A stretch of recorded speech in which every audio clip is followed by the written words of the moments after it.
Bismillahirrahmanirrahim. Assalamualaikum warahmatullahi wabarakatuh. Saya Muhammad Zainul Fikri dengan nomor NPM 2019 07 0015, Prodi Teknik Industri, Fakultas Teknik Universitas Islam Batik Surakarta, ingin memaparkan tentang land manufacturing. Apa itu manufacturing? Berdasarkan teknik manufaktur dikatakan sebagai sebuah kegiatan pengolahan bahan mentah melalui proses kimia dan fisika dalam mengubah suatu bentuk, sifat, dan tampilan dalam membuat suatu produk. Berdasarkan ekonomi, di mana manufaktur adalah sebuah kegiatan transformasi suatu bahan mentah menjadi suatu produk yang memiliki bentuk serta nilai jual. Secara ringkas, dapat kita katakan bahwa manufaktur adalah sebuah proses dalam menghasilkan barang, entah itu bertujuan untuk memberikan produk jadinya bernilai jual atau bernilai guna. Kaitan manufacturing. Bicara tentang manufacturing tidak akan lepas dari 3 pilar utama, yaitu ekonomi, environmental atau bisa dikatakan alam, bumi ataupun lingkungan hidup, dan sosial. Dan pada pembahasan kita saat ini, land manufacturing itu terletak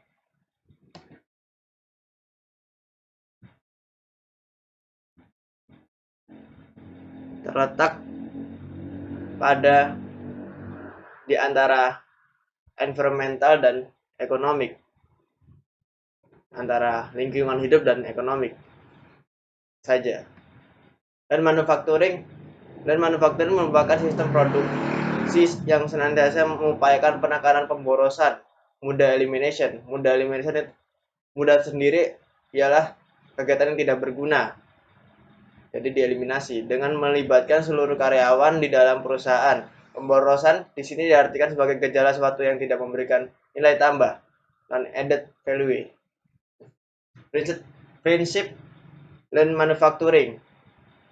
Saya lihat di gambar ada 5 prinsip manufacturing, land manufacturing.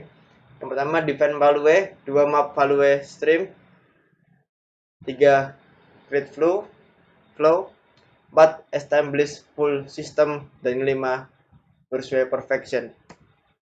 Define value. Kita harus dapat menentukan nilai atau tujuan yang ingin kita capai. Misal kapan timeline untuk proses produksi dan tanggal pengirimannya, berapa harga yang akan dikeluarkan, apa persyaratan atau harapan penting lainnya yang harus dipenuhi, bagaimana tingkat kepuasan pelanggan atas barang atau jasa yang diberikan. Informasi itu sangat penting untuk menentukan tujuan dan nilai akhir. Map value stream. Setelah nilai dan tujuan telah ditentukan, langkah selanjutnya adalah memetakan value stream, yakni semua langkah dan proses saat masih menjadi bahan baku hingga menjadi produk akhir yang akan diberikan kepada pelanggan. Meskipun pemetaan value stream dianggap sebuah hal yang sederhana, namun kita harus dapat mengidentifikasikan setiap proses dan langkah yang dilakukan dalam proses produksi berjalan. Proses itu bisa di area desain, produksi, pengadaan, SDM, administrasi, pengiriman, atau layanan pelanggan. Caranya adalah dengan membuat gambaran sebuah peta dan menuliskan seluruh prosesnya dari awal hingga akhir.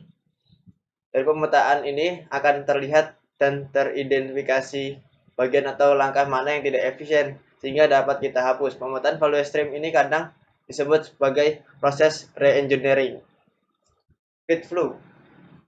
Setelah bagian yang bocor atau boros dihapus dan dikeluarkan dari value stream, selanjutnya kita tinggal memastikan langkah-langkah yang tersisa berjalan lancar sesuai arah tanpa gangguan, penundaan, atau kemacetan.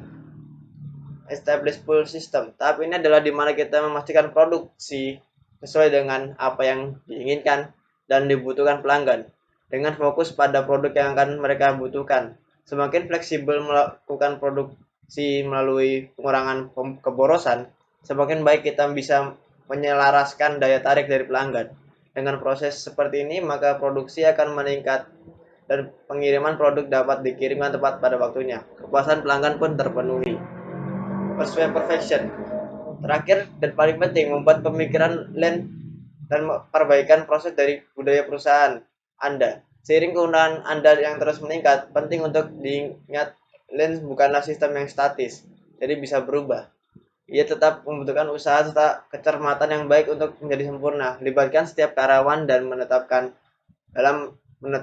lean. Tujuan lean manufacturing. Tujuan lean manufacturing antara lain untuk mengurangi pemborosan waste di semua aspek produksi atau rantai pasokan. Untuk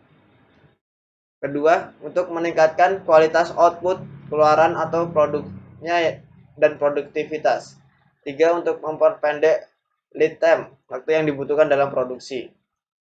Manfaat lean manufacturing. 1.